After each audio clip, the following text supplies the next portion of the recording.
War doesn't just change people, it reveals things. Things that shouldn't exist, places that no map dares to name. And sometimes, it opens doors that were never meant to be found, let alone walked through. Welcome to Horror Whispers, where true stories from the edge of reality are brought to life. If you enjoy tales like these, please like, comment, and subscribe to support the channel. These videos take a lot of time, research, and effort to create. Your support helps me keep going and keep uncovering the stories that were never meant to be told.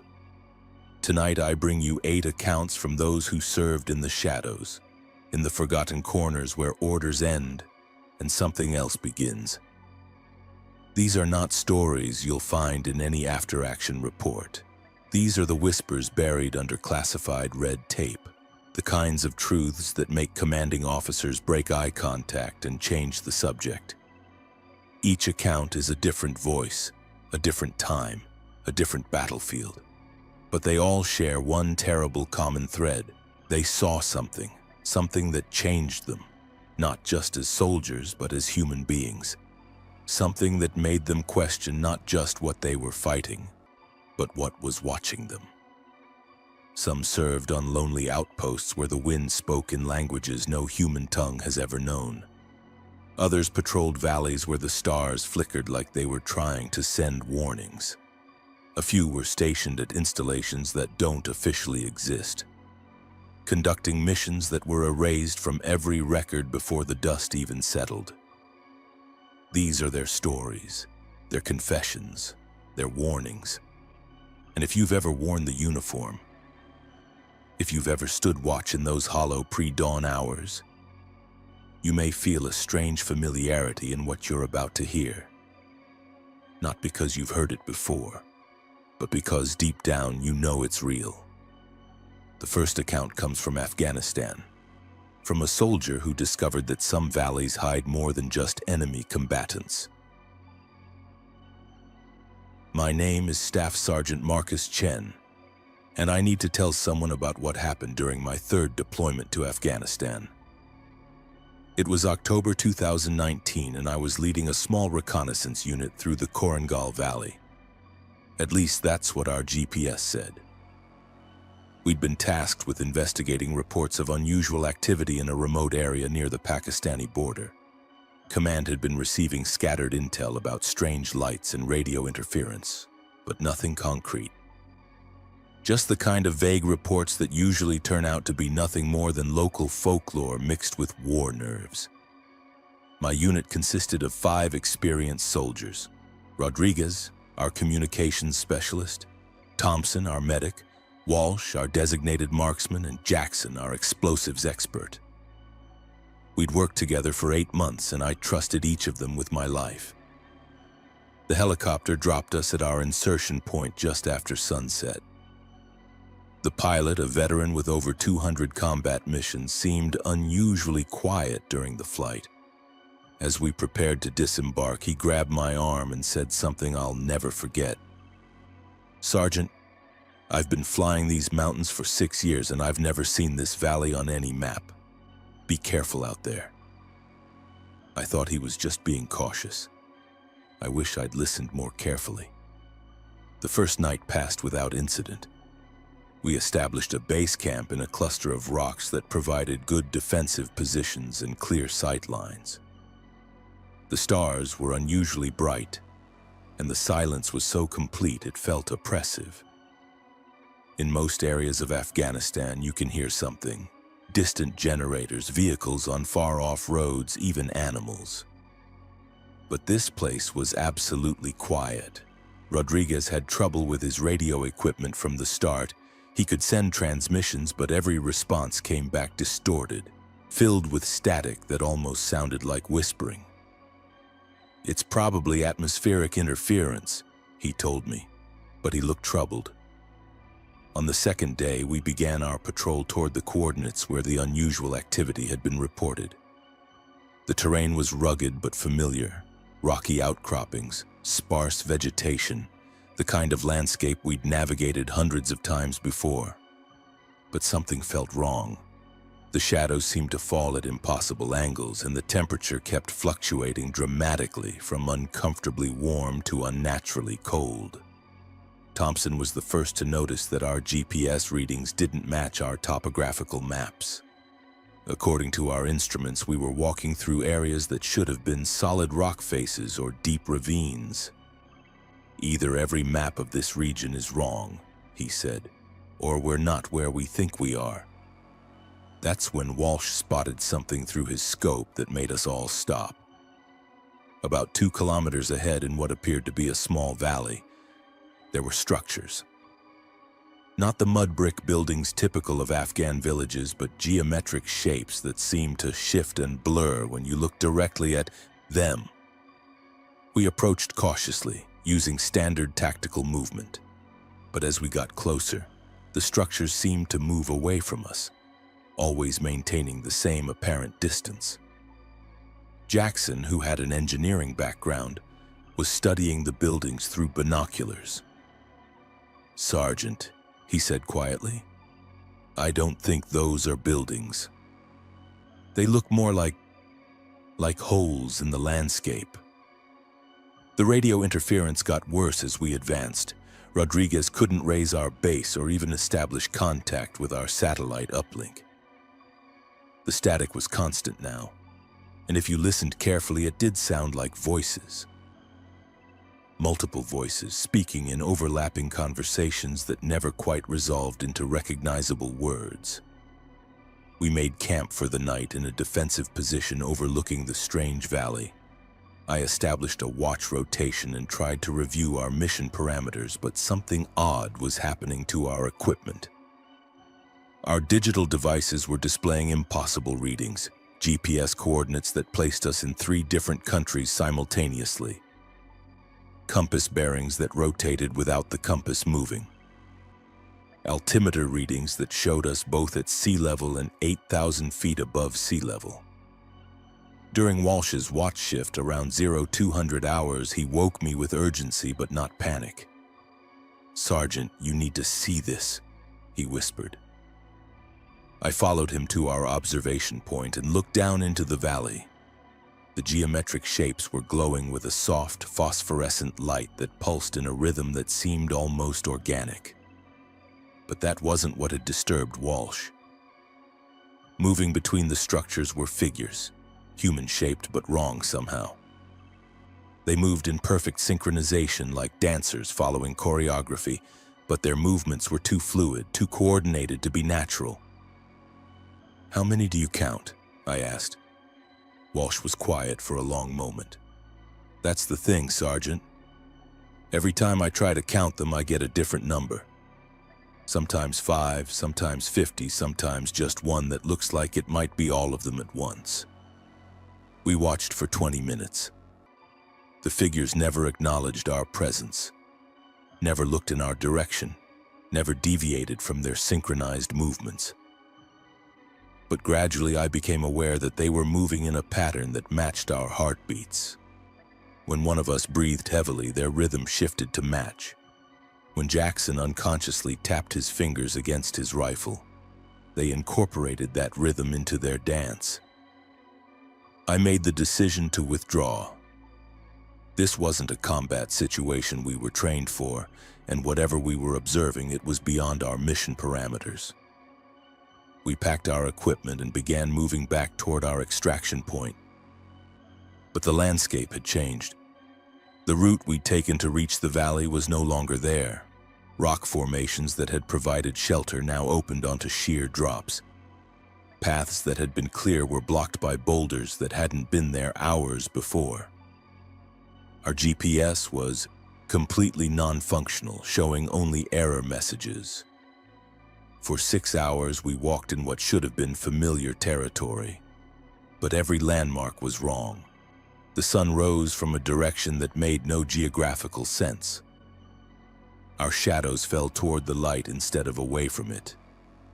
Rodriguez managed to establish brief radio contact with our extraction team. The transmission was heavily distorted, but we could make out their position.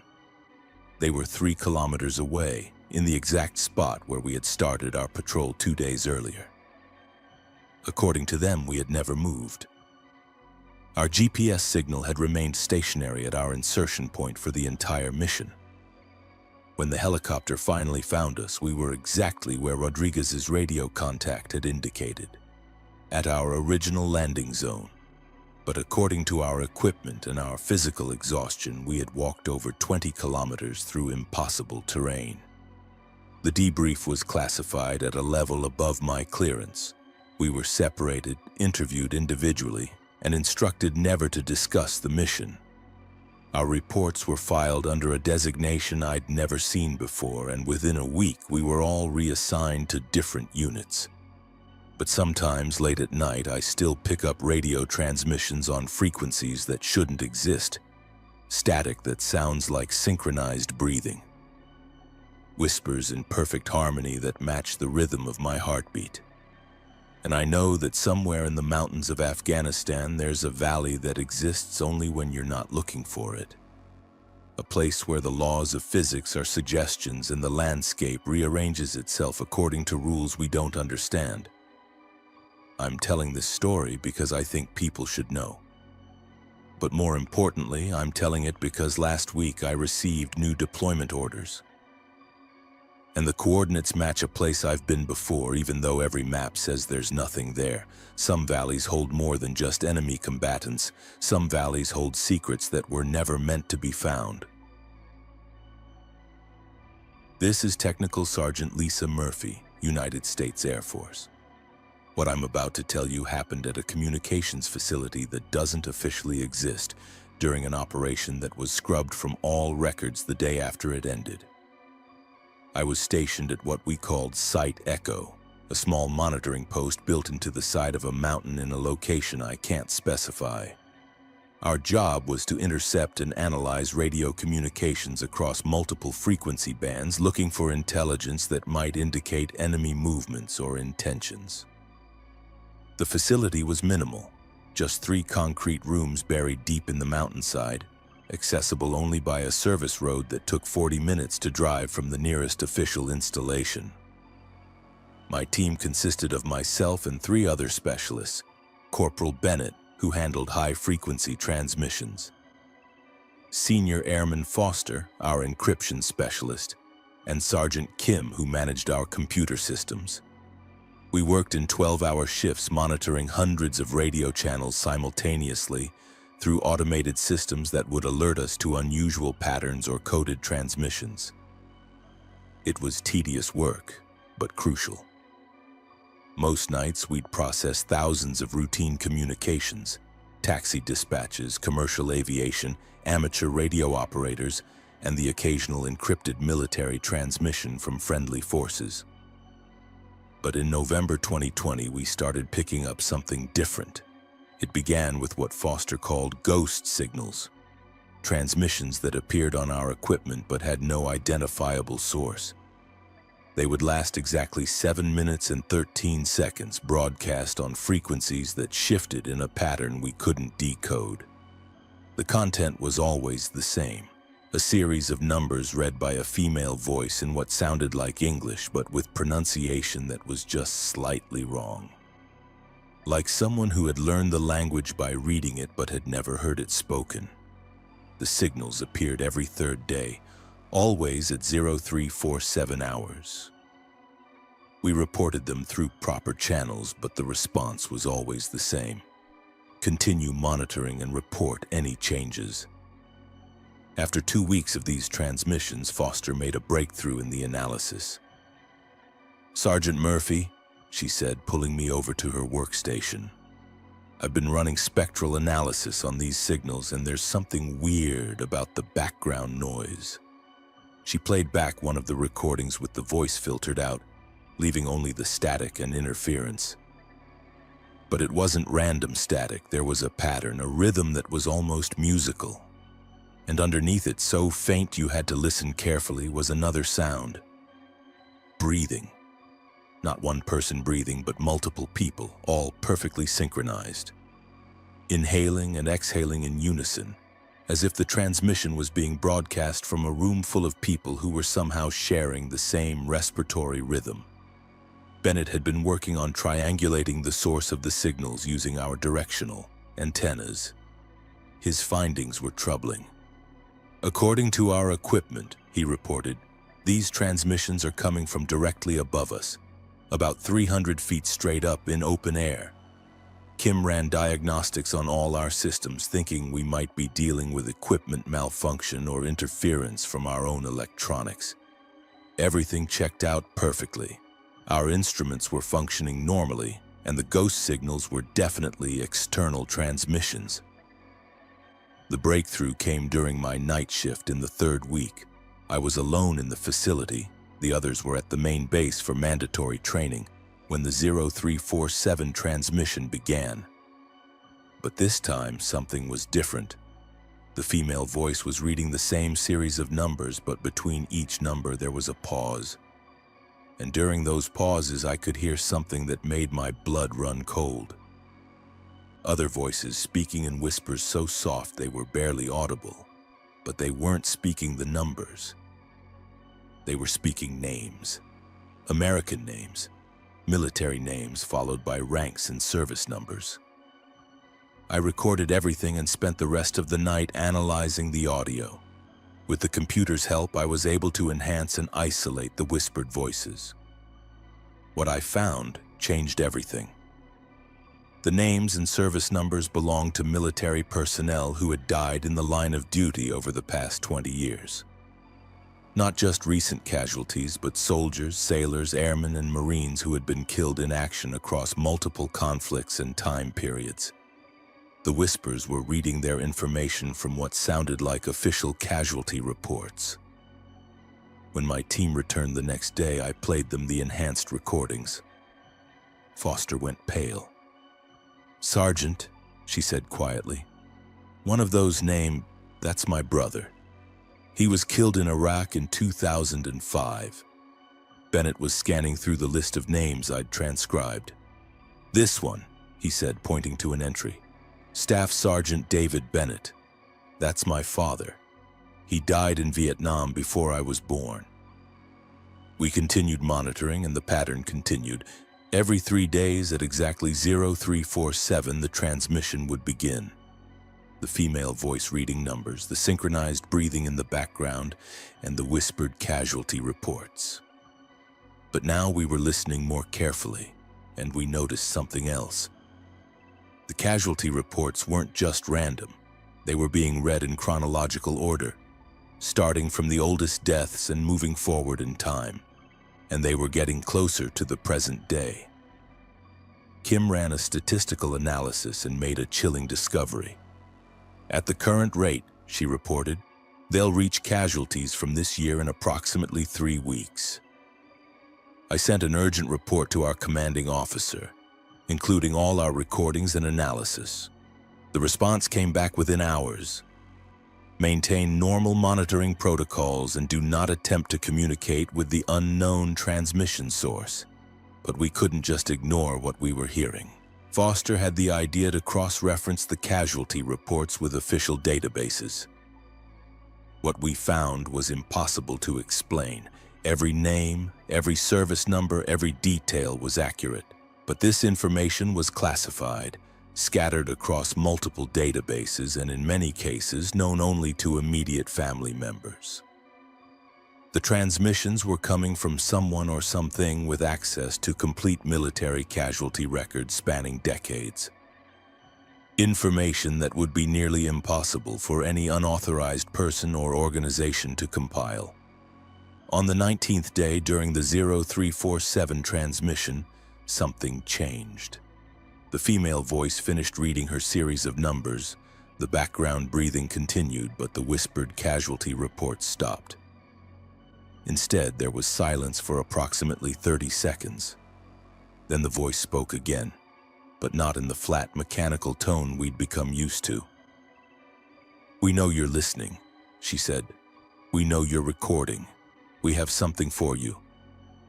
The transmission continued for another 2 minutes, but instead of casualty reports, the whispered voices were speaking technical specifications.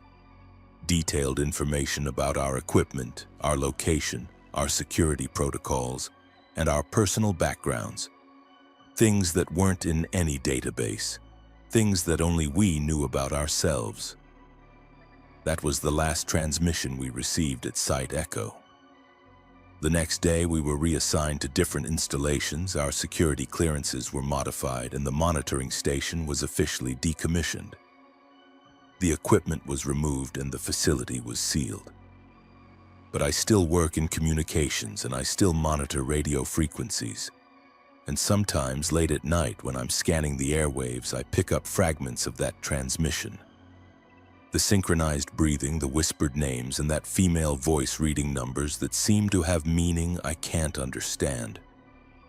Last month I heard my own name whispered in one of these fragments. My name, my rank, my service number. But I'm not dead. I'm not a casualty report, not yet. I've been doing some research trying to understand what we encountered at Site Echo. I found records of similar incidents at other monitoring stations, always involving casualty reports, always involving synchronized voices, always resulting in the immediate closure of the facility. But I've also found something else. In every case, within 6 months of the incident, someone from the monitoring team has died. Not in combat, not from enemy action, but from accidents. Unexplained accidents that leave no evidence of foul play. Bennett died in a car crash 3 months after Site Echo was closed. Foster had a skiing accident that investigators couldn't explain. Kim suffered a fatal allergic reaction to food she'd eaten hundreds of times before. I'm the only one left from our team, and last week I started receiving phone calls on my personal line. No one speaks when I answer, but I can hear that familiar sound in the background, synchronized breathing, perfectly timed, as if dozens of people are sharing the same rhythm. The calls always come at 0347 hours. I'm telling this story because I think someone should know what happened at Site Echo. But I'm also telling it because I believe those transmissions were more than just ghost signals. They were warnings or invitations, and I think it's almost time for me to find out which one. Petty Officer 2nd Class David Torres, United States Navy. I served aboard the USS Sentinel, a guided missile destroyer that was decommissioned in 2018. But before she was scrapped, the Sentinel took us to places that don't appear on any nautical charts and showed us things that the Navy doesn't acknowledge in any official capacity. This incident occurred during what the crew called the Long Patrol, a deployment that lasted 4 months longer than scheduled and took us through waters so remote that our satellite communications only functioned sporadically. We were conducting what the officers described as special reconnaissance, but most of the enlisted crew suspected we were testing experimental equipment under conditions of absolute secrecy. I was assigned to the night watch on the bridge 2200 to 0600 hours along with Seaman Hayes, our helmsman, and Petty Officer Martinez, who handled communications. The bridge at night was usually quiet, with most systems running on autopilot and the watch standing by for emergencies or course corrections. But during this particular patrol, the night watches began to feel different. It started with small things. Equipment readings that didn't match what they should be, radio chatter on frequencies that were supposed to be unused, and a persistent feeling that we were being observed. Hayes was the first to notice the anomaly. "Torres," he said during our second week at sea, "have you been paying attention to our speed and heading?" I checked the navigation display. We were maintaining course and speed according to our standing orders. 15 knots on a heading of 095 degrees. But Hayes was studying the GPS readout with confusion. "According to this," he said, "we've been maintaining the same position for the past 6 hours. Not the same course, the same coordinates, like we're anchored but we're not." I ran diagnostics on the navigation systems thinking we might be dealing with equipment malfunction. Everything checked out normally. But when I compared our GPS position with our dead reckoning calculations based on speed and heading, There was a discrepancy of over 60 nautical miles. Martinez was monitoring radio communications when she picked up something that made us all uneasy.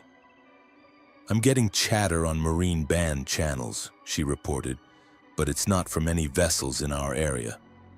According to the transmissions, there are at least 12 ships within a 10-mile radius of our position." We scanned the horizon with binoculars and radar.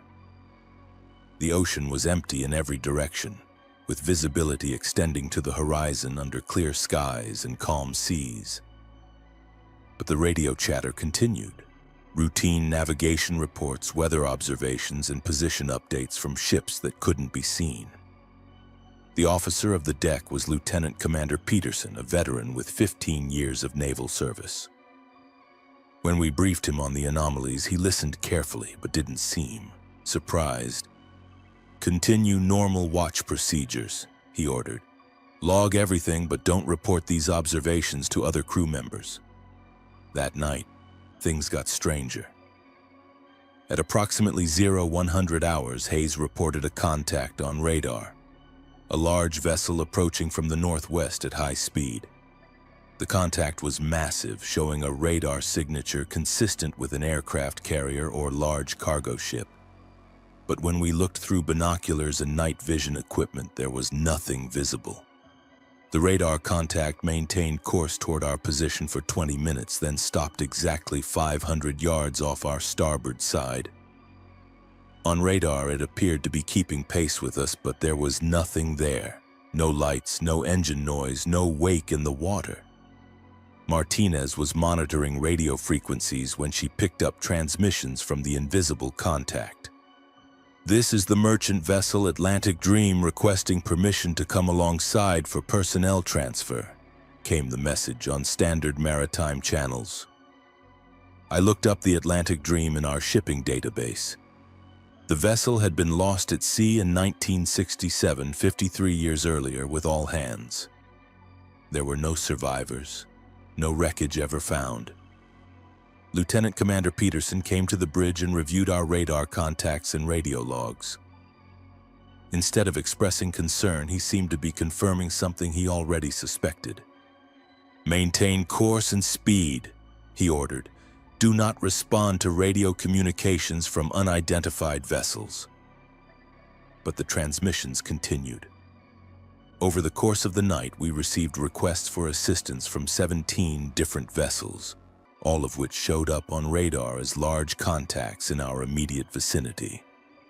When I researched the names in our database, I found something that turned my understanding of the situation upside down. Every single vessel had been reported lost at sea. Some were recent, cargo ships and fishing vessels that had disappeared within the past decade. Others were historical, warships lost during World War II, merchant vessels that vanished during storms in the 1970s and 1980s. One was a whaling ship that had been missing since 1923. Hayes was studying our position on the navigation charts when he made a discovery that explained everything. "Torres, look at this," he said, pointing to a notation on the chart. "We're in the middle of what they call a graveyard zone, an area where more than 40 vessels have been reported missing over the past century." The zone wasn't officially marked on most charts, but older nautical publications referenced it as an area of anomalous conditions, where ships had reported equipment malfunctions, navigation errors, and encounters with vessels that couldn't be verified. As dawn approached, the radar contacts began to fade. One by one, the ghost ships disappeared from our screens, their radio transmissions growing weaker until they were nothing more than static. By 0600 hours, when the day watch relieved us, the ocean was empty again, and our navigation systems returned to normal function. But the experience had changed something about the night watches. Over the following weeks, the pattern repeated with variations. Some nights we encountered single vessels requesting assistance. Other nights, entire fleets of ghost ships would surround us, their radio chatter creating a constant background of voices from the past. We began to recognize some of the recurring transmissions. The Atlantic Dream contacted us 3 more times, always with the same request for personnel transfer. A World War II destroyer called the USS Morrison, which had been sunk in 1945, regularly requested updated weather information. A fishing vessel named the Maria Elena, lost in a storm in 1989, would transmit position reports every few hours, always describing weather conditions that didn't match our current environment. The crew of the Night Watch developed an unofficial protocol for dealing with these encounters. We would monitor the transmissions, log the contacts, and maintain our course without responding. But we also began to research the vessels, learning their histories and understanding the circumstances of their disappearance. What we discovered was that every ghost ship was transmitting information consistent with their final moments. The Atlantic Dream was requesting personnel transfer because her crew was preparing to abandon ship when she disappeared. The USS Morrison was asking for weather updates because she had encountered a typhoon before being lost. The Maria Elena was reporting storm conditions because that's what killed her. These vessels weren't just random apparitions. They were somehow replaying their final transmissions, caught in a loop that repeated their last communications with the outside world. On our final night in the graveyard zone, something different happened. Instead of the usual collection of ghost ships, we encountered a single massive radar contact that dwarfed anything we'd seen before. The signature was consistent with a supercarrier, but no vessel of that size was scheduled to be in our area. The radio transmission came through clearly with no static or distortion. USS Sentinel, this is the USS Ranger requesting permission to come alongside. We have been waiting for you. I looked up the USS Ranger in our database. The aircraft carrier had been decommissioned and scrapped in 2017, the year before our deployment. There was no way she could be transmitting, but the voice on the radio continued, USS Sentinel, we know you can hear us. We know you've been listening to our transmissions. We have a message from your crew. Lieutenant Commander Peterson took the radio handset, breaking the protocol we'd followed for weeks. USS Ranger, this is Sentinel. What is the nature of your message? The response came immediately. Your mission is not what you believe it to be. You are not conducting reconnaissance. You are being prepared for a different kind of service. Look at your orders again, Sentinel. Read the classification codes. That transmission was the last one we received in the graveyard zone. The next morning, we received orders to return to port immediately. Our deployment was terminated without explanation, and the crew was debriefed individually under strict security protocols. But Lieutenant Commander Peterson's words to me during the debrief have stayed with me. Torres, did you ever read the full mission orders for this deployment? I hadn't. As enlisted crew, we only received the operational details relevant to our duties. But Peterson showed me something that changed my understanding of everything we'd experienced. Our mission classification code was the same designation used for ships that had been reported lost at sea. According to the official records, the USS Sentinel was listed as missing, presumed lost, during our extended patrol. We had been sailing among the ghost ships because, officially, we had become one. I left the Navy 6 months later, but I still monitor maritime radio frequencies. And sometimes, late at night, I pick up transmissions from the USS Sentinel. Routine position reports, weather observations, and requests for updated orders. The transmissions always end the same way. This is the USS Sentinel still waiting for permission to come home. Master Sergeant Jake Williams, United States Army Corps of Engineers. What I'm about to tell you happened in 2017, during a construction project that was classified at the highest levels and officially never existed. I was assigned to a specialized engineering unit tasked with constructing underground facilities for military installations. Our job was to dig deep, build secure, and ask no questions about what would eventually occupy the spaces we created. Over 12 years, I'd worked on dozens of projects: command bunkers, storage facilities, communication centers, all buried far enough underground to survive direct nuclear strikes. But this project was different from the start. We were contracted to excavate and construct a facility beneath an existing military installation in the southwestern United States. The specifications were unusual. The structure needed to extend 400 feet underground, with multiple levels connected by a central shaft. But what made it truly unusual was the requirement that each level be completely isolated from the others, with separate ventilation, electrical, and access systems. My team consisted of 8 experienced engineers and construction specialists. We'd worked together on previous projects and had developed efficient protocols for underground construction in challenging conditions. The site appeared routine: desert terrain with stable geological conditions and no obvious complications. The problems began on the 3rd day of excavation. We were digging the main shaft using standard boring equipment when we encountered something unexpected at a depth of 60 feet. Instead of the solid rock formations indicated by our geological surveys, we found a void. A large empty space that extended beyond the range of our ground-penetrating radar. Sergeant Collins, our senior excavation specialist, lowered a camera into the void to assess the situation. What we saw didn't match any geological formation we'd encountered before. The void was a perfect sphere, approximately 30 feet in diameter, with walls that appeared to be carved from solid rock but showed tool marks that couldn't be identified. "Sarge," Collins said, studying the video feed, "those aren't natural rock formations.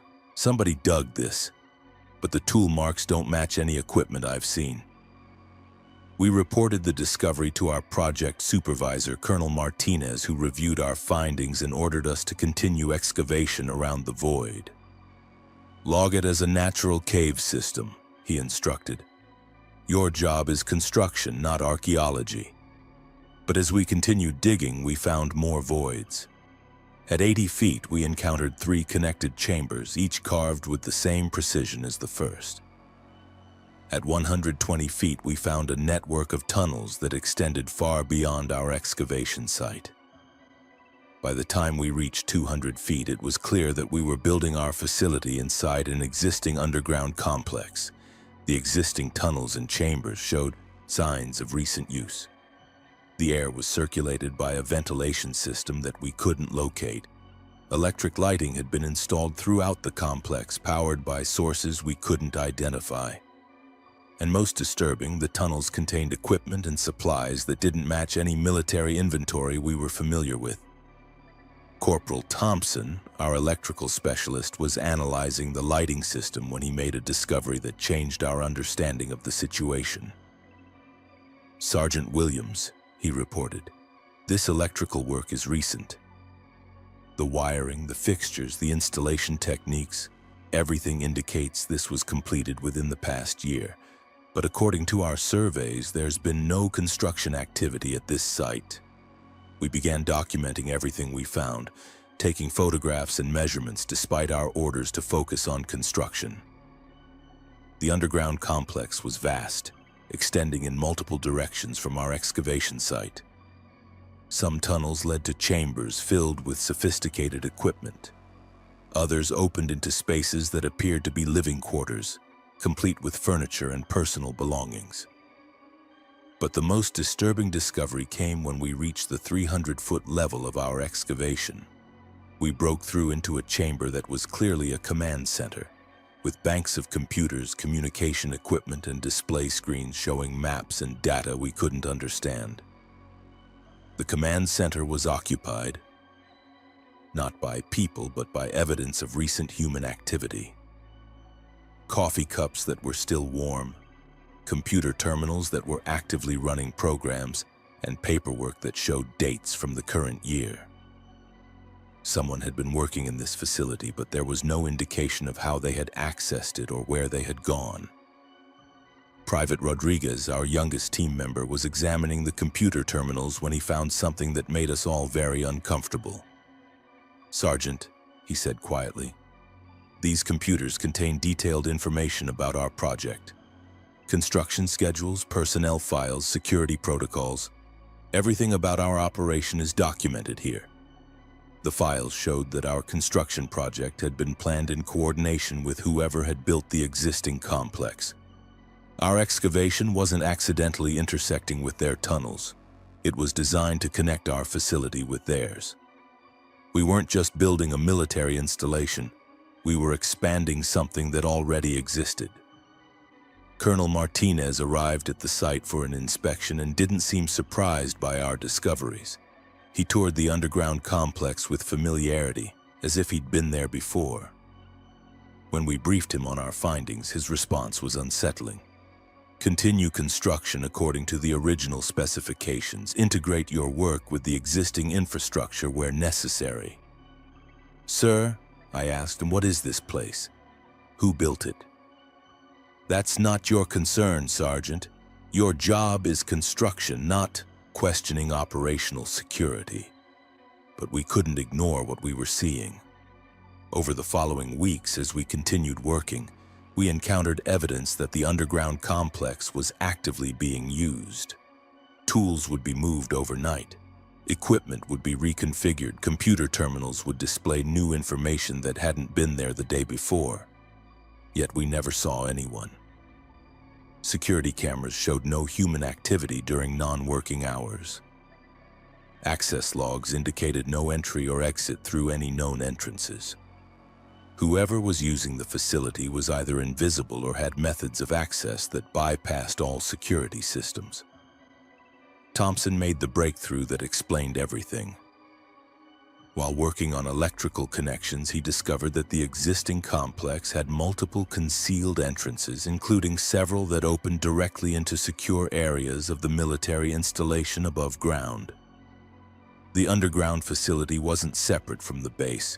It was an integral part of it, hidden from most personnel and accessible only to those with the highest security clearances. "Sergeant," Thompson reported, "I think we've been working on a facility that's been operational for years. Our construction project isn't building something new. It's expanding something that already exists." That night, working alone on final electrical connections, I encountered the occupants of the underground complex. I was installing junction boxes in one of the tunnels when I heard voices approaching from deeper in the facility. I concealed myself and waited to see who would emerge. 3 individuals in military uniforms walked past my position, discussing technical details about equipment I didn't recognize. But what disturbed me wasn't what they were saying. It was who they were. I recognized 2 of them as officers from the installation above ground, people I'd seen in the mess hall and at briefings. The third person was Colonel Martinez. They were discussing the integration of our construction project with existing operations, referring to activities and equipment that weren't part of any official military program I knew about. They mentioned personnel assignments, mission schedules, and security protocols for operations that didn't appear in any documentation I'd seen. After they passed, I followed them at a distance through the tunnel system. They led me to a section of the complex I hadn't seen before. A large chamber filled with equipment that looked like it belonged in a science fiction movie. Banks of computers running programs I couldn't understand. Communication equipment that was far more advanced than standard military systems, and displays showing data from locations around the world. But what shocked me most was seeing my own construction team working in this chamber, apparently during off-duty hours on projects that weren't part of our official assignment. Collins was installing specialized equipment. Thompson was configuring computer systems. Rodriguez was monitoring communication frequencies. They were all working in the secret facility, apparently as part of operations they'd never mentioned to me. The next morning, I confronted Collins about what I'd seen. His response changed my understanding of everything. "Sarge, What secret facility? We've been working on standard underground construction for the past month. Nothing unusual, nothing classified beyond normal security protocols. I showed him photographs I'd taken of the complex, including images of him working in the advanced chamber. He examined them with confusion. "I don't remember any of this," he said. "These look like me, but I've never seen this equipment before." The same response came from every member of my team. They had no memory of the secret facility, no recollection of the advanced equipment, no awareness of the activities I'd documented. According to their records, we'd been conducting routine underground construction with no unusual discoveries. My own documentation was gone, photographs deleted, measurements erased, reports missing from my files. The only evidence of the secret facility was in my memory, and even that was becoming unclear. Details that had seemed important were fading. Specific conversations were becoming vague. The layout of the tunnels was becoming confused. Our construction project was completed on schedule. We sealed the access shaft, installed security systems, and departed the site. In our final reports, we documented standard underground construction with no unusual discoveries.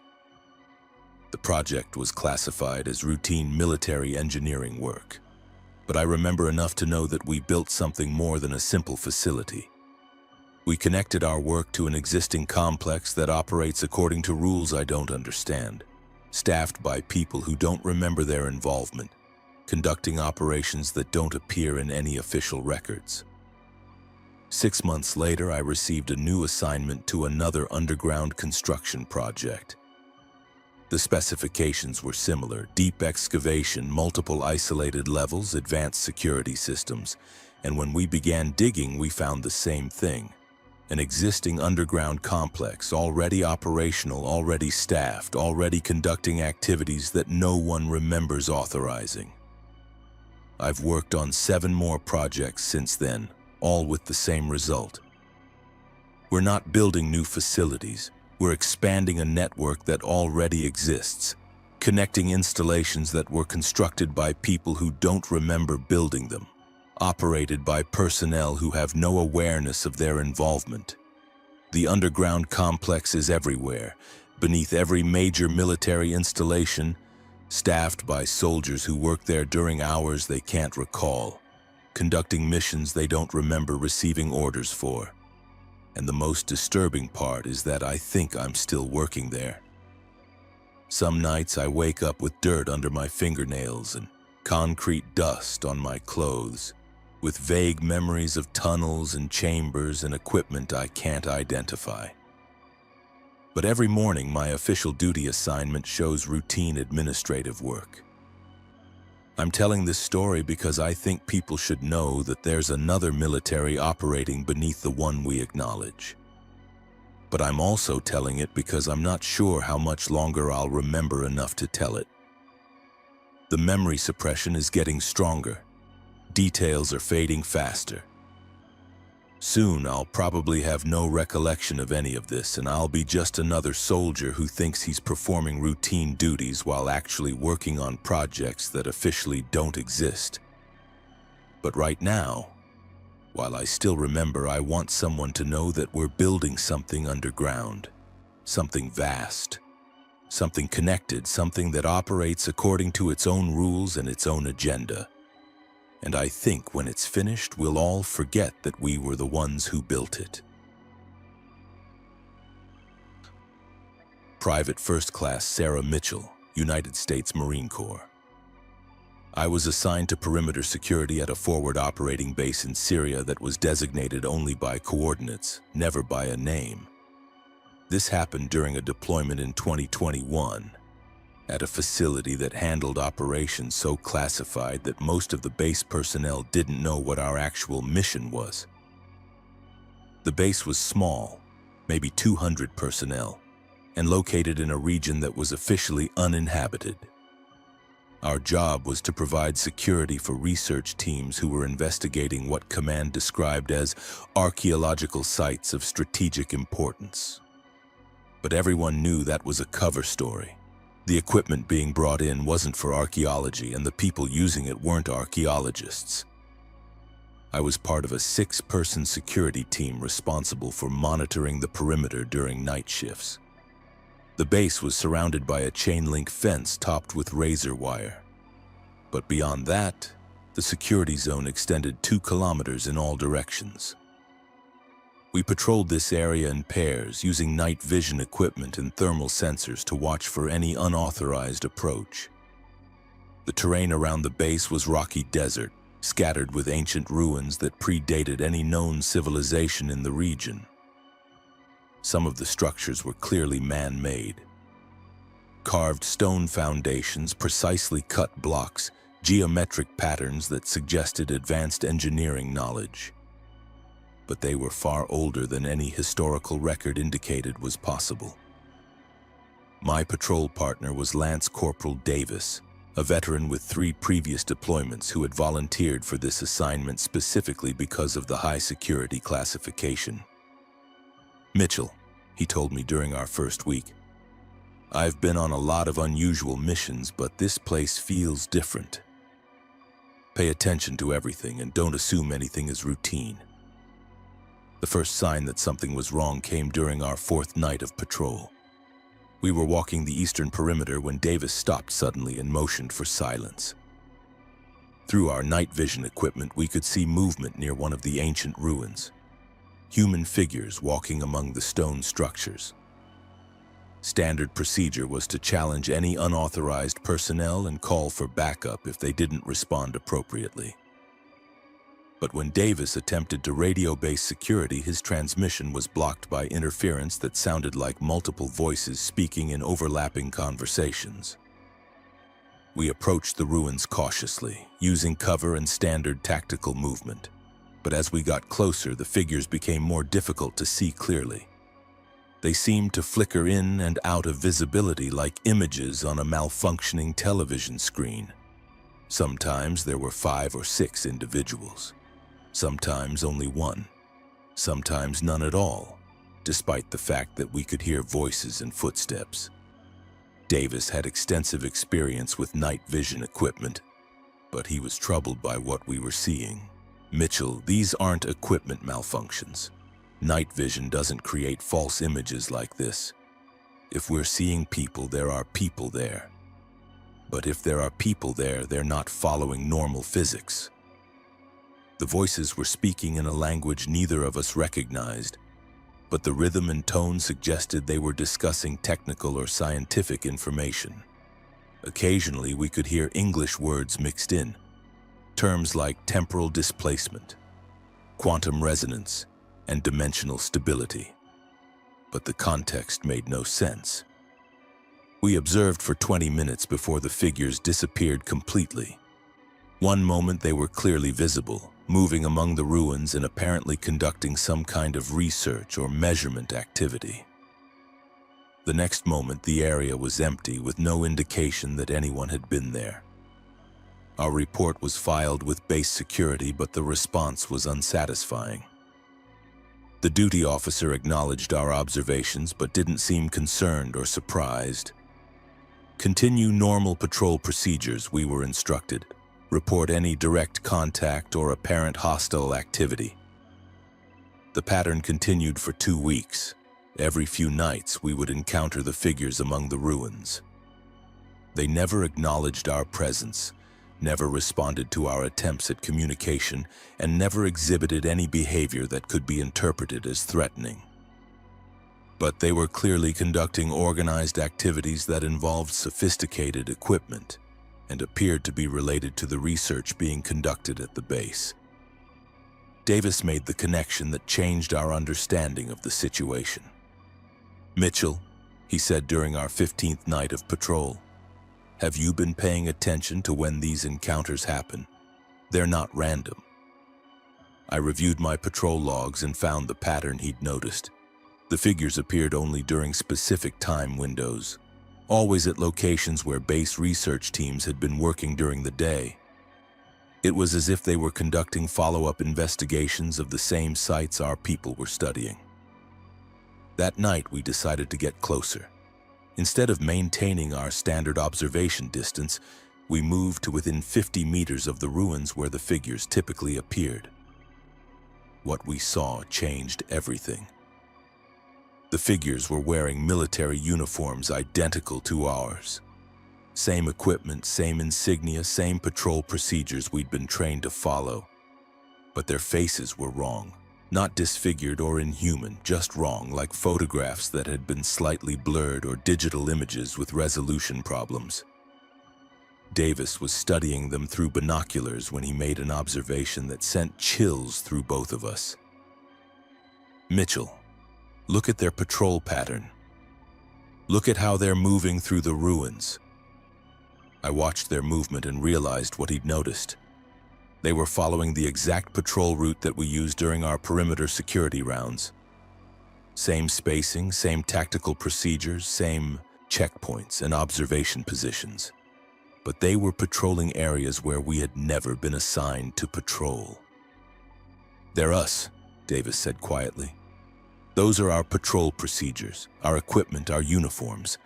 But they're patrolling a perimeter that doesn't match our assigned area." Over the following nights, we observed more carefully. The figures were indeed conducting security patrols, but for a base layout that was different from the one we were protecting. Their patrol routes covered areas beyond our security zone, including regions where there were no base facilities or research sites. Davis had a theory that explained what we were seeing. "What if," he suggested, "they're patrolling a version of this base that exists at a different time or in a different dimensional space? The research teams are working with equipment that's clearly experimental. Maybe they're accidentally creating overlaps between different versions of reality." The theory seemed impossible, but it explained observations that otherwise made no sense. The figures were conducting legitimate military patrols, but for a base that existed in a different timeline or dimensional state. Sometimes their version of reality overlapped with ours, creating brief periods when we could observe each other. The confirmation came during our 20th night of patrol. We were observing the figures when one of them stopped and looked directly at us. For the first time, they seemed aware of our presence. The figure raised his hand in what was clearly a military greeting, then spoke into a radio that we couldn't hear. Within minutes, our own radio crackled with an incoming transmission. But it wasn't from base security. It was from someone using Davis's call sign and voice pattern. "Patrol Team 7, this is Patrol Team 7. Do you copy our transmission?" Davis was standing next to me, not using his radio. But the transmission was coming through on his frequency, using his voice with perfect reproduction of his speech patterns and communication protocols. "Patrol Team 7, the transmission continued. We have visual contact with unknown personnel conducting surveillance of our operations. Request guidance on appropriate response procedures." I took Davis's radio and responded, "This is Patrol Team 7. Who is this? Identify yourself." The response came immediately. "This is Lance Corporal Davis and Private First Class Mitchell conducting perimeter security for Forward Operating Base Classified.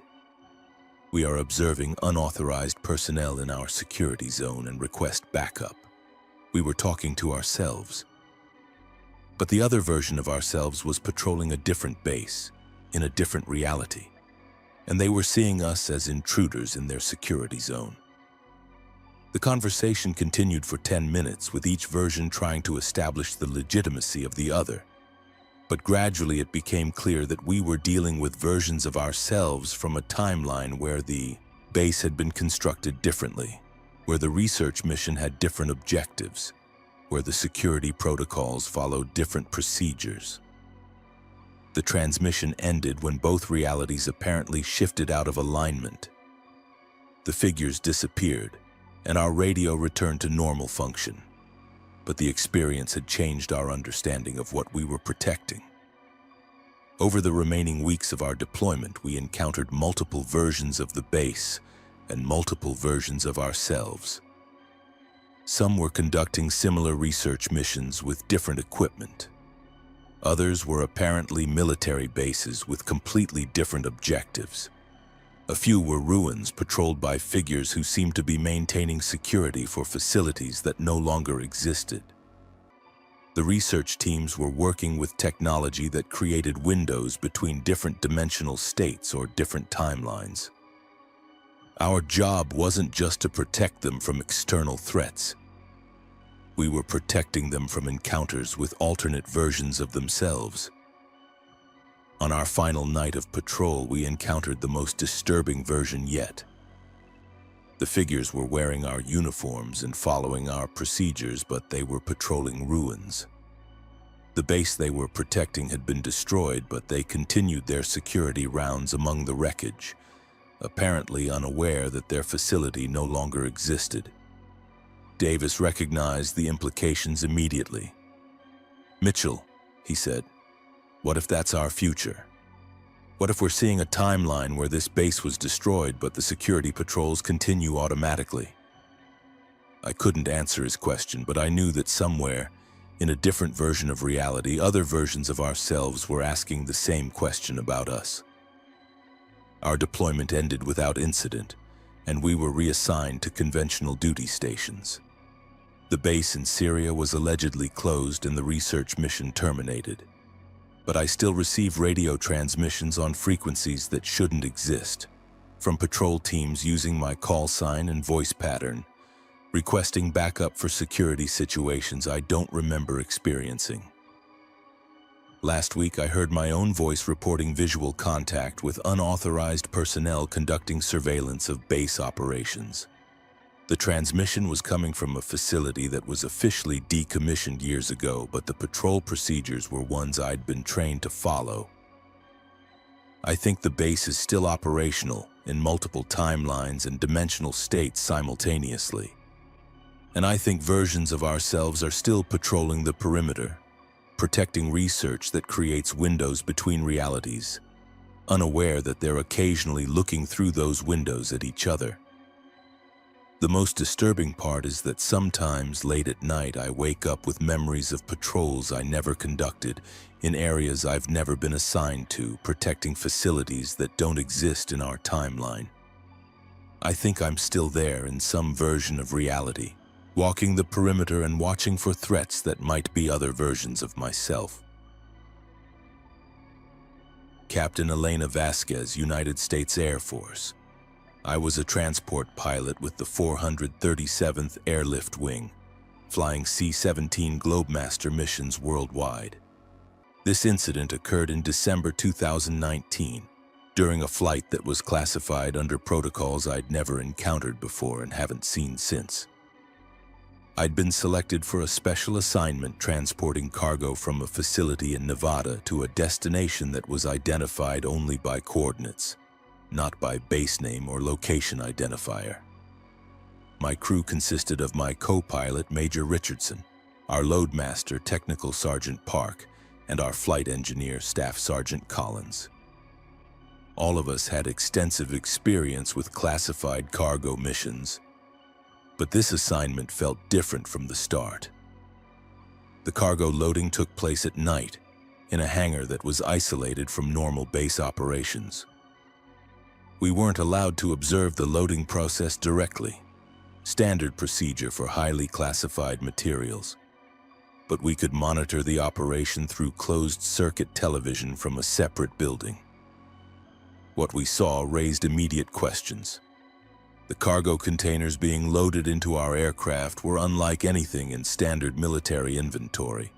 They were approximately 10 feet long, 4 feet wide, and 4 feet high, constructed of materials that didn't reflect light normally.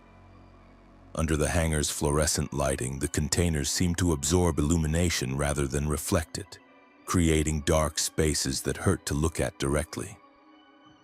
Technical Sergeant Park was responsible for cargo security and load distribution, but he was excluded from the loading process in ways that violated normal protocols.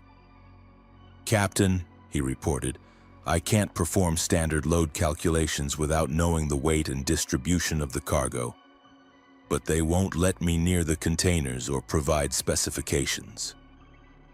The loading team consisted of personnel wearing protective equipment that was far more extensive than required for standard hazardous materials. Full environmental suits, independent breathing apparatus, and radiation monitoring equipment suggested that whatever we were transporting posed significant health risks. But the most unusual aspect was the behavior of the loading team.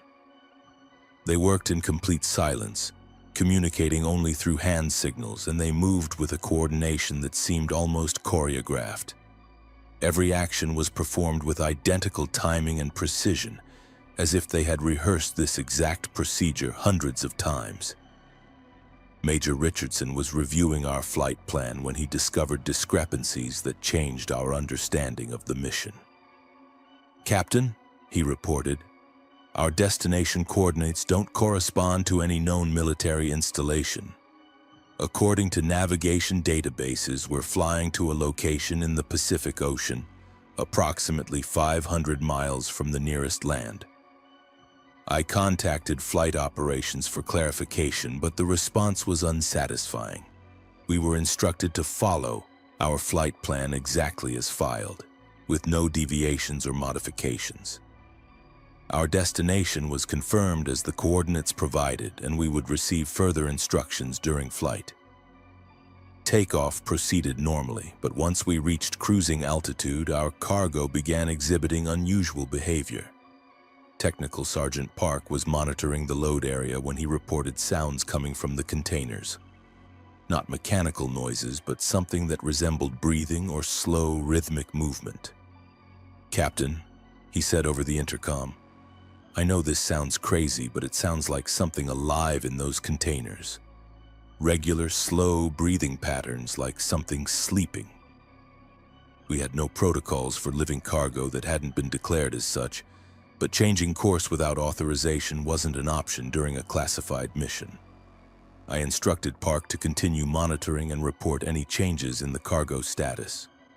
2 hours into the flight, our aircraft systems began malfunctioning. Not critical failures, but subtle anomalies that suggested interference from an unknown source. Navigation instruments would drift slightly off course before correcting themselves. Communication equipment would generate brief bursts of static that sounded almost like whispered conversations. Environmental controls would fluctuate between normal and readings that made no sense. Staff Sergeant Collins was troubleshooting the electrical systems when he made a discovery that changed everything. "Captain," he reported, "our power consumption is significantly higher than normal. Something in the cargo area is drawing electrical power, but there's nothing connected to our aircraft systems. The cargo is somehow interfacing with our electrical systems without any physical connection. The containers were drawing power directly from our aircraft's electrical grid through means we couldn't identify or control." Major Richardson was studying our flight path when he noticed that our GPS readings were becoming increasingly unreliable. "Captain, our position indicators are showing impossible readings. According to our instruments, we're flying at multiple altitudes simultaneously and following flight paths that would require us to be in several locations at once. I attempted to contact air traffic control for navigation assistance, but our radio communications were filled with interference that blocked normal transmissions. The static wasn't random. It contained patterns and rhythms that suggested intelligent communication in languages we didn't recognize.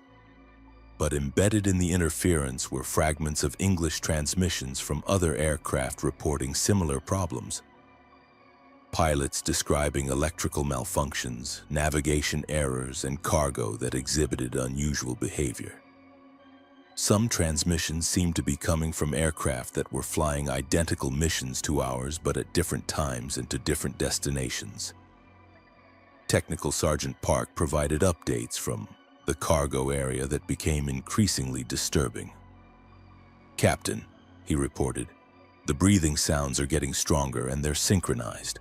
All the containers are exhibiting the same rhythm, like whatever's inside them is breathing in unison." 4 hours into the flight, we received updated instructions that confirmed our suspicions about the true nature of the mission. Instead of landing at a conventional airfield, we were directed to conduct an airdrop at the coordinates specified in our original flight plan. Coordinates that placed us over deep ocean waters. The airdrop procedures we received were unlike anything in standard Air Force protocols. We were instructed to descend to a specific altitude, reduce speed to minimum controllable airspeed, and release the cargo containers using a sequence that required precise timing down to the second. But the most unusual instruction was that we were required to maintain radio silence during the drop sequence and avoid observing the containers after they left the aircraft. Do not watch the cargo after release, the instructions specified. Maintain forward heading and do not deviate from prescribed flight path. As we approached the drop zone, our aircraft systems experienced a complete transformation. Instead of the subtle malfunctions we'd been dealing with, every electronic system began operating with perfect precision. Navigation was exact, communications were crystal clear, and all electrical functions performed flawlessly. The cargo containers had stopped exhibiting breathing sounds, but Technical Sergeant Park reported that they were now generating a low-frequency vibration that could be felt throughout the aircraft. "Captain," he said, "whatever's in those containers, it knows we're approaching the drop zone." The airdrop sequence proceeded exactly as instructed. We descended to the specified altitude, reduced speed, and opened the cargo doors. But when the containers were released, something happened that violated every law of physics I understood. Instead of falling toward the ocean surface, the containers descended slowly, maintaining perfect formation and exhibiting controlled flight characteristics. They weren't falling. They were flying under their own power, following a precise descent profile that brought them to what appeared to be specific coordinates on the ocean surface. Major Richardson was monitoring the containers through our aircraft's rear observation window, despite instructions not to watch their descent. "Captain," he said quietly, "they're not hitting the water. They're disappearing into it without any splash or impact, like the ocean is opening to receive them." As the containers reached the ocean surface, we observed something that changed our understanding of the entire mission. The ocean in the drop zone wasn't normal seawater. It was darker, more viscous, and it moved with patterns that suggested intelligence or purpose. The containers didn't land on the water. They were absorbed into it, as if the ocean itself was accepting delivery of the cargo. Our flight back to base proceeded without incident. All aircraft systems returned to normal function, and we encountered no further anomalies. But during debrief, we were instructed not to discuss the mission with anyone, including other crew members who had participated in similar flights. I learned later that we had been part of an ongoing operation involving dozens of aircraft transporting similar cargo to coordinates in remote ocean areas around the world. The cargo was never identified, the destinations were never explained, and the purpose of the operation was never disclosed. But I've done research on the ocean coordinates where we made our drop, and I've found disturbing information. That area of the Pacific has been the site of numerous unexplained phenomena over the past decade. Ships reporting unusual sonar contacts, aircraft detecting radar signatures that appear and disappear without explanation, and oceanographic equipment recording sounds and movements that don't correspond to any known marine life. 6 months after our mission, I received a new assignment to a different transport squadron.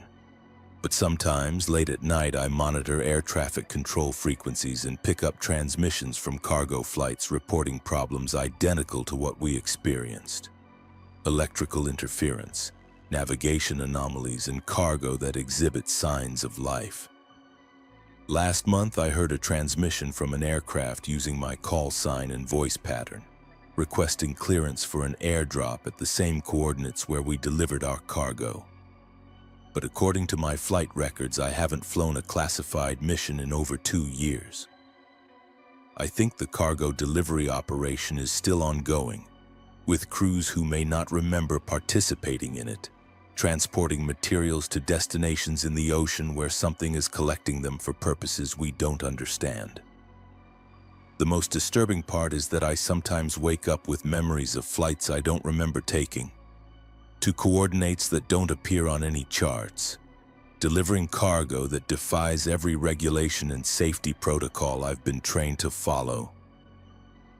I think I'm still flying those missions in some version of reality where the operation never ended, where the ocean continues to accept deliveries of cargo that breathes and thinks and knows when it's approaching its destination. And I think whatever we delivered is still down there in the deep places where normal physics don't apply, waiting for the right time to return to the surface. First Lieutenant Michael Chen, United States Army. I was assigned to the 75th Ranger Regiment, participating in what we were told was an advanced training exercise using experimental simulation technology. This incident occurred in January 2022 at a facility that was identified only as Training Site Delta and located at coordinates that don't correspond to any known military installation. The exercise was designed to test our unit's performance under extreme stress conditions using what Command described as next-generation virtual reality systems. We would be equipped with advanced sensory interfaces that would create completely realistic combat scenarios, allowing us to experience dangerous situations without actual risk. My team consisted of 8 Rangers, all with extensive combat experience. We had served together in multiple deployments and had participated in numerous training exercises using conventional simulation equipment. But this assignment promised technology that would be indistinguishable from reality. The facility was underground, accessed through an elevator that descended for what felt like several minutes before opening into a complex of corridors and chambers carved from solid rock. The technology installations were unlike anything I'd seen at other military facilities. Banks of computers, wall-mounted displays showing incomprehensible data, and equipment that seemed to blend electronic components with organic materials. Our briefing was conducted by personnel who identified themselves only by rank and first name, with no unit designations or background information. Colonel Sarah explained that we would be participating in scenario-based training that would test our tactical decision-making, stress responses, and unit cohesion under conditions that precisely replicated real combat environments. The simulation technology you'll experience, she told us, creates sensory input that is indistinguishable from reality. You will see, hear, feel, smell, and taste everything exactly as if you were in an actual combat zone. The only difference is that no real harm can come to you during the exercise. We were equipped with interfaces that resembled standard military communications equipment, but included additional sensors and neural interface components. The installation process required minor surgical procedures to implant monitoring devices that would track our physiological responses and ensure safe operation of the simulation systems. The first simulation began immediately after the interface installation was completed. One moment we were in the underground facility, and the next moment we were standing in what appeared to be a Middle Eastern urban environment under active combat conditions. The transition was instantaneous and completely convincing. The simulation was extraordinarily realistic. We could feel sand and debris in the air, smell smoke and cordite, hear the distinctive sounds of different weapons, systems, and experience the physical stress of carrying full combat loads in extreme heat. Every detail was perfect, from the weight and balance of our equipment to the specific characteristics of the terrain we were traversing. But as the exercise progressed, we began to notice inconsistencies that suggested something more complex than standard simulation technology. The enemy combatants we encountered exhibited tactical knowledge and decision-making capabilities that seemed too sophisticated for programmed responses. They adapted to our tactics in real time, anticipated our movements and coordinated their actions with intelligence that suggested actual human reasoning. Sergeant Rodriguez, our most experienced team member, was the first to question what we were experiencing. During a brief tactical pause, he pulled me aside and shared his concerns. "Lieutenant," he said, "I've participated in dozens of simulation exercises, and this feels different. The enemy responses are too realistic, too unpredictable. It's like we're fighting actual people, not computer programs." The simulation continued for what felt like several hours, involving multiple engagements in different environments. Urban combat scenarios transitioned seamlessly into desert operations, then to mountain warfare, then to jungle environments. Each transition was instantaneous, with complete sensory continuity that made the changes feel natural despite their impossibility. But during the jungle phase of the exercise, we encountered something that definitively proved we weren't experiencing a standard simulation.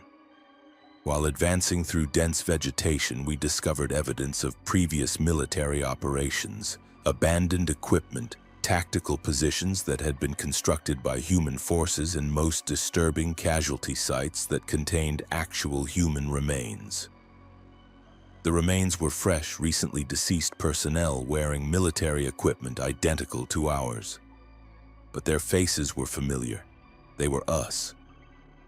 The casualties we discovered were members of our own unit, with identical equipment, identical injuries, and identical tactical positioning to operations we were currently conducting. Corporal Thompson was examining one of the casualty sites when he made a discovery that changed everything. "Lieutenant," he reported, "this body has the same surgical scars from interface implantation that we received before starting the exercise, but the equipment date stamps indicate this person died several months ago." I examined the casualty and confirmed Thompson's observation. The deceased soldier was wearing my name tape, my rank insignia, and equipment with serial numbers that matched my assigned gear. But the surgical sites where our neural interfaces had been implanted showed evidence of healing that would require months of recovery time. We had discovered our own bodies apparently killed during previous iterations of the same training exercise we were currently experiencing. I attempted to contact our control team using standard communication procedures, but the response we received was disturbing. Instead of the exercise controllers we expected, we were contacted by other versions of ourselves reporting their status during what appeared to be different phases of the same simulation. "Control, this is Alpha Team," came the transmission using my voice and call sign. "We have completed the urban warfare scenario and are requesting transition to the next phase." "Alpha Team Control," responded another voice that I recognized as Colonel Sarah. "Proceed to Extraction Point Bravo for simulation conclusion and debrief." But we were nowhere near an extraction point, and the simulation was continuing around us. Either we were receiving communications from other teams participating in parallel exercises, or we were somehow monitoring transmissions from different versions of the same exercise occurring simultaneously. The truth became clear when we reached what should have been our extraction point. Instead of exercise controllers and debriefing facilities, we found another underground complex identical to the one where our exercise had begun. But this facility was abandoned, with equipment that appeared to have been offline for years. In the abandoned facility, we found records that documented hundreds of iterations of our training exercise involving teams that appeared to be identical versions of ourselves. Each iteration followed the same basic scenario structure, but with variations in tactical situations, environmental conditions, and mission objectives. The records indicated that most teams completed their exercises successfully and returned to normal duty assignments. But some teams experienced what the documentation described as simulation integration failures and became permanently incorporated into the virtual environment. Sergeant Martinez was studying the documentation when he found files that specifically referenced our team and our current exercise. "Lieutenant," he said, According to these records, we've been running this simulation for the past 8 months. Different versions of our team, different tactical scenarios, but always the same basic exercise structure. The files contain detailed analysis of our performance in scenarios we didn't remember experiencing, psychological evaluations based on stress responses we couldn't recall exhibiting, and tactical assessments of missions we had no memory of completing. But the most disturbing discovery was documentation indicating that our original bodies were in long-term medical care at a facility that didn't correspond to any location we knew about.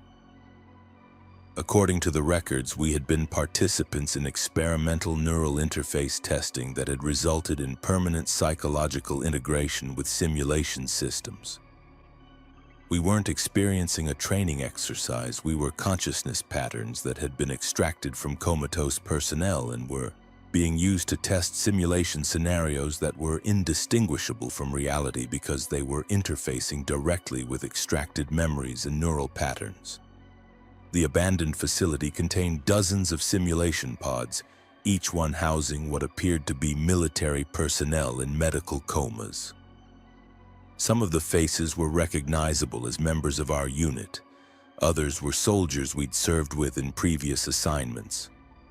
All were connected to life support systems and neural interface equipment that was far more complex than the simple monitoring devices we thought had been implanted. Corporal Davis was examining one of the pods when he made the final horrifying discovery. "Lieutenant," he called out, "this pod has your name on it. But the person inside, it's you, exactly you." I looked into the pod and saw my own face, my own body, connected to neural interfaces and life support systems. The medical monitoring equipment indicated that the person in the pod had been in a coma for over 2 years. We found pods for every member of our team.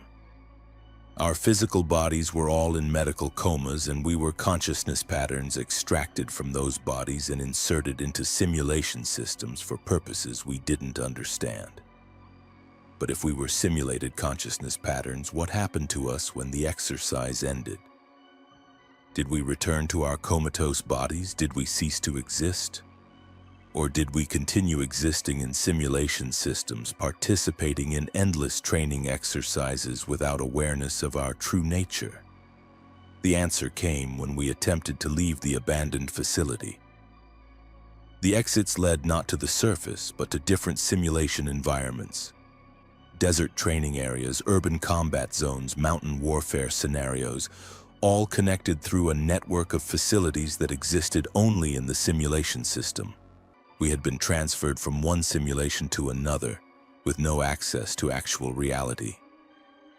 Our memories of life before the training exercise were themselves simulated based on extracted neural patterns from our comatose bodies. I'm telling this story because I think we're still in the simulation system. The underground facility, the neural interfaces, the discovery of our own bodies in medical pods. All of it might be just another layer of the simulation, designed to test our responses to discovering our true situation. But sometimes late at night, I receive radio transmissions from other versions of our team, reporting their status from simulations that we don't remember participating in. Different scenarios, different missions, but always the same voices, always the same call signs. And sometimes I wonder, if consciousness patterns can be extracted and inserted into simulation systems, how do we know that any of our experiences are real? How do we know that reality itself isn't just a more complex simulation running scenarios that test our responses to increasingly impossible situations? The most disturbing possibility is that there are no real bodies in medical pods. There never were. We might be entirely artificial consciousness patterns created by advanced computer systems and programmed with memories of military service that never actually occurred. If that's true, then this story isn't a warning about experimental military technology. It's evidence that simulated consciousness is indistinguishable from real consciousness, and that we might all be living in simulation systems without any way of knowing it. But whether we're real soldiers in comas, consciousness patterns in a computer system, or something else entirely, we're still experiencing these scenarios. We're still making tactical decisions, still working together as a unit, still trying to complete missions that seem to have no end. And maybe that's enough. Maybe it doesn't matter if our experiences are real or simulated. Maybe consciousness is consciousness, regardless of whether it's based on biological neural networks or electronic systems. But I still hope that someday we'll wake up. Staff Sergeant Robert Kane, United States Army. I was the last soldier assigned to Forward Operating Base Whiskey, a remote outpost that was officially closed and abandoned in March 2023. But for reasons that were never adequately explained, I remained stationed there for 6 additional months, conducting what Command described as facility security and equipment recovery operations. FOB Whiskey had been operational for 3 years, housing approximately 100 personnel conducting surveillance and reconnaissance missions along a disputed border region.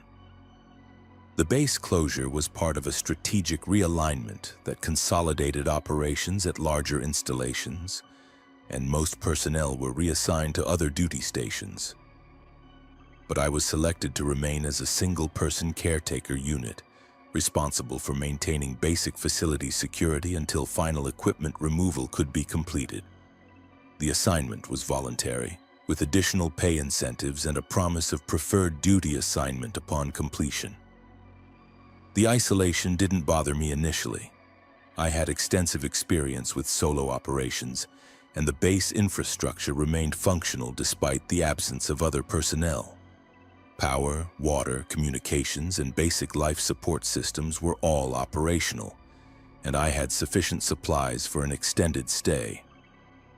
My duties were straightforward: conduct daily security patrols, maintain communication with regional command, monitor automated systems, and inventory equipment awaiting removal. The work was routine, and the solitude provided time for personal projects and correspondence with family. But after the first month alone, I began to notice that the base wasn't as abandoned as it appeared. Equipment would be moved or reconfigured overnight. Lights would be activated in sections of the base where I had turned them off. Computer terminals would display activity logs showing user access during hours when I was asleep. The automated systems indicated regular human activity throughout the facility. Initially, I attributed these observations to system malfunctions or delayed responses from electronic equipment. Remote installations often experience technical difficulties, and electronic systems can exhibit unpredictable behavior under conditions of minimal maintenance. But the evidence of human activity became too consistent to dismiss. Personal items would appear in areas where they hadn't been before.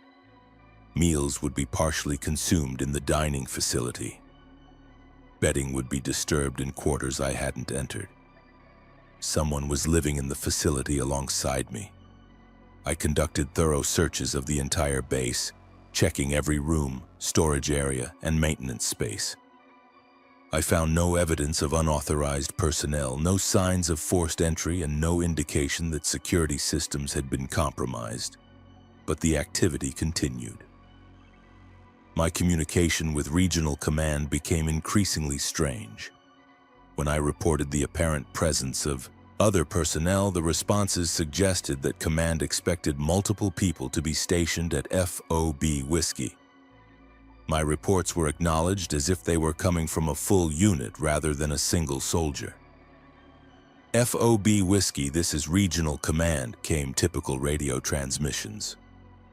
Acknowledge receipt of supply requisition from your logistics officer. But I was the only person at the base, and I hadn't submitted any supply requisitions. When I attempted to clarify that I was the sole remaining personnel, command would respond as if they hadn't heard my correction. FOB Whiskey, confirm your current personnel strength and duty assignments. I would report single-person operations, but subsequent communications would reference activities and responsibilities that required multiple soldiers. The breakthrough came during my second month when I discovered that the base computer systems were logging activities from personnel who weren't physically present. User access records showed regular login sessions from soldiers who had been transferred months earlier. Equipment checkout logs indicated that gear was being signed out and returned by people who were no longer stationed at the facility. But the most disturbing discovery was that the system was logging activities attributed to me during hours when I was asleep or off duty. According to computer records, I was conducting patrols, filing reports, and performing maintenance tasks at times when I had clear memories of being elsewhere. I began keeping detailed personal logs to compare with the automated systems. My handwritten records documented my actual activities, sleep schedules, and locations throughout each day. But the computer systems consistently showed additional activities that I had no memory of performing. The discrepancies weren't random. The computer logs showed that I was maintaining the full operational routine of a properly staffed base, conducting multiple security patrols, monitoring all communication channels, performing complete equipment maintenance, and filing comprehensive reports to higher command. But I was only doing a fraction of those activities. The rest were being performed by someone or something that was using my identity and access credentials without my knowledge. I decided to conduct a surveillance operation on myself, setting up monitoring equipment to record my activities during sleep periods.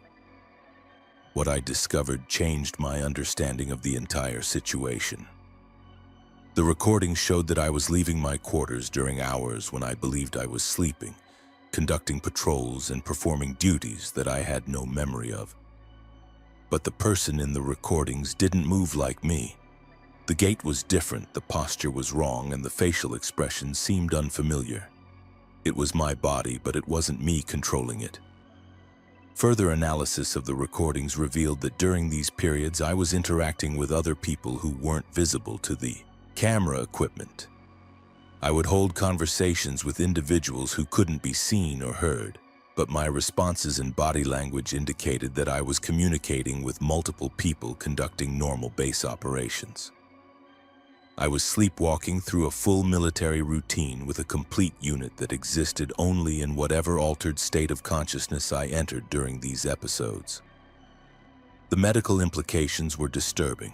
If I was performing complex military duties while unconscious, experiencing interactions with personnel who weren't physically present, and having no memory of these activities, I was dealing with a psychological condition that went far beyond normal sleep disorders.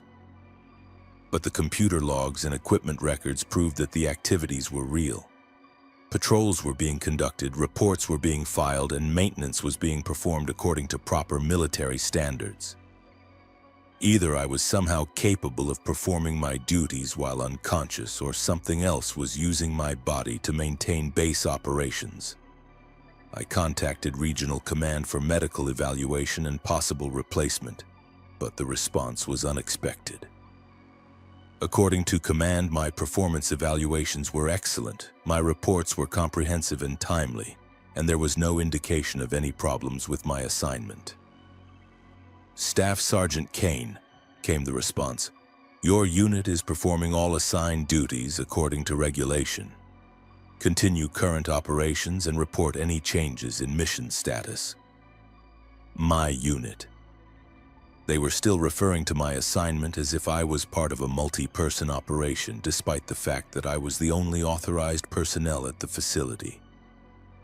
I began staying awake during the night hours, using stimulants and caffeine to prevent the unconscious episodes where I apparently performed duties I couldn't remember. But the computer logs continued to show normal base operations occurring during the periods when I was consciously awake and monitoring my own activities. Equipment was being maintained, patrols were being conducted, and reports were being filed by people who weren't me, during hours when I was actively trying to observe everything that happened at the base. The facility was operating as a fully staffed military installation, but the personnel were invisible to my conscious awareness. I could see evidence of their activities, but I couldn't observe them directly. They were performing their duties in some state of reality that overlapped with mine, but remained separate from my normal perception. The final revelation came when I discovered personnel files in the base computer system for soldiers who were apparently currently assigned to FOB Whiskey. Complete records for an entire unit, including duty rosters, performance evaluations, and personal information for people I'd never seen. But when I researched these names in military databases, I found something that explained everything. Every person listed as currently assigned to FOB Whiskey had died during the 3 years when the base was operational. Combat casualties, accidents, illness, and other fatalities that had occurred during the base's active period. FOB Whiskey was still operational, staffed by personnel who had died during its active period, continuing their military duties in some form of existence that wasn't visible to the living.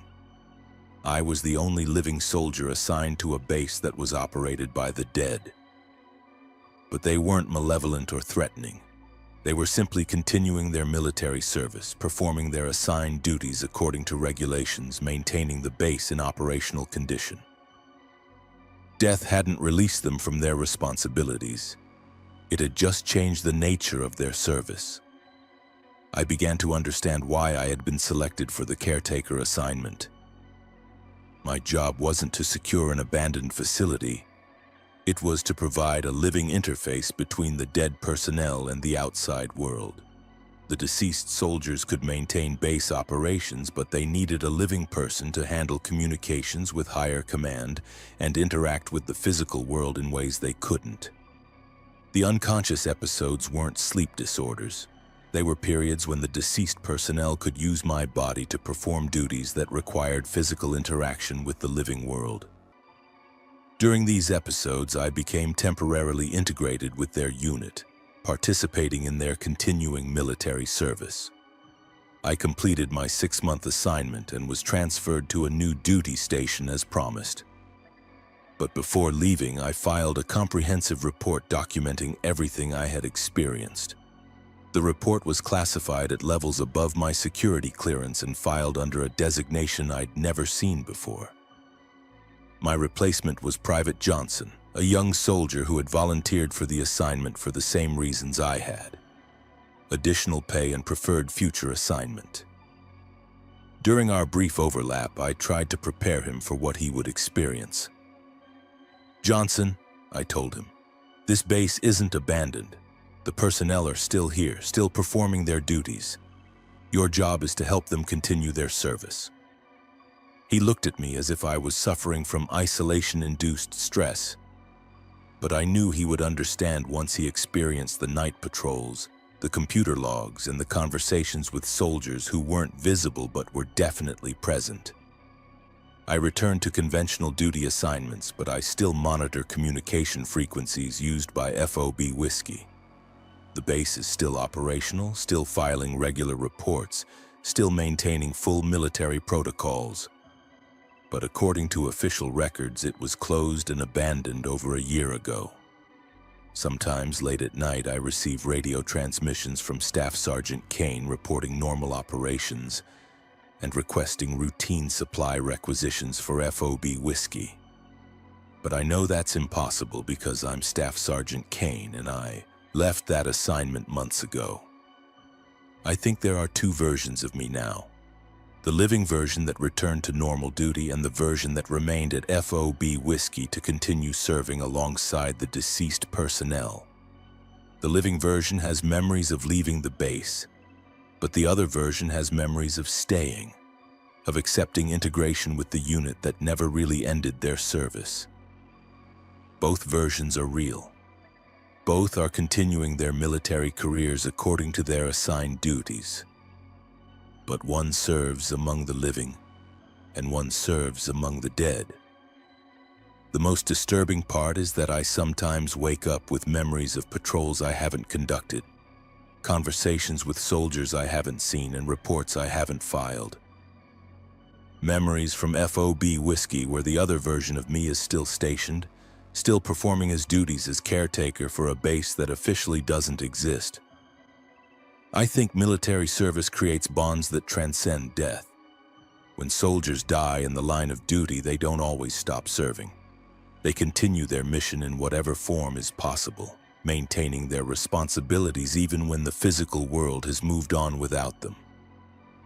And sometimes they need help from the living to complete their service. That's what caretakers are really for. Not to guard abandoned facilities, but to provide a bridge between the world of the living and the world of the dead, allowing deceased personnel to continue serving their country in whatever way they can. FOB Whiskey is still operational. The personnel are still at their posts. And somewhere in a version of reality that overlaps with ours but remains separate, Staff Sergeant Kane is still conducting his evening patrol, checking security systems and filing reports for a base that will never truly be abandoned. Because some duties don't end with death, some assignments are permanent, continuing through whatever comes after, with soldiers who accepted responsibilities they'll never be released from. And maybe that's the way it should be. These are the stories they don't teach in military academies, the missions that don't appear in official histories, the encounters that get buried in classified files and forgotten by everyone except those who lived through them. Each account you've heard tonight came from a different soldier, a different branch of service, a different theater of operations. But they all share common threads that weave through every generation of military service. In every conflict, in every corner of the world where armed forces operate, the thread of duty that extends beyond the boundaries of normal reality. The commitment to mission completion that transcends the limitations of physical existence. The bonds between soldiers that prove stronger than death itself. These stories remind us that military service involves more than just training, equipment, and tactics. It requires soldiers to enter spaces where the normal rules don't apply, where the boundaries between possible and impossible become blurred, where duty demands performance under conditions that would break civilian understanding. Some veterans return from service with memories they can't share, experiences they can't explain, encounters that don't fit into any official framework. They carry these memories quietly, knowing that certain truths can only be understood by those who have stood similar watches, walked similar patrols, served in similar darkness. The supernatural elements in these stories aren't separate from military service. They're integral to it. War takes people to places where reality breaks down, where the stress of survival opens doorways that normally remain closed, where the intensity of experience creates conditions that allow impossible things to become routine. Underground facilities that exist in multiple dimensions simultaneously. Radio frequencies that carry voices from the dead. Patrol routes that lead through landscapes that obey different laws of physics. Cargo that breathes and thinks and knows its destination. Training exercises that become indistinguishable from reality itself. These aren't failures of military systems. They're evidence of military systems operating at levels beyond normal human experience. They're proof that dedication to duty can transcend the limitations of conventional reality, creating new forms of service that continue long after official assignments have ended. The soldiers who shared these accounts didn't seek recognition or validation. They told their stories because they understand that military service involves responsibilities that extend beyond individual tours of duty, beyond single lifetimes, beyond the boundaries of the world that civilians inhabit. They served in places that officially don't exist, conducting missions that were never authorized, protecting secrets that will never be declassified. But their service was real, their sacrifice was meaningful, and their dedication continues in forms that most people will never understand.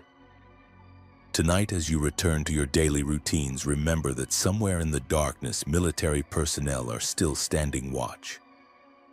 Some are living soldiers conducting conventional operations. Others are something more, something different, something that proves service to country can take forms that defy every limitation we thought we understood.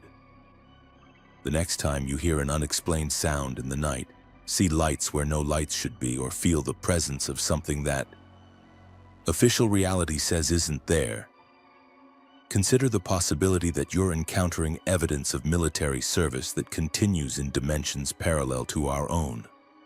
Because the most important truth contained in these stories is this: duty never truly ends. Mission commitment transcends death. And somewhere in the spaces between what we know and what we fear, soldiers are still serving, still protecting, still maintaining watch over a world that will never fully comprehend the price of its security. These are their stories. These are their warnings. And these are their promises that no matter what comes, no matter how dark the night becomes, no matter how impossible the mission appears, someone is still standing guard,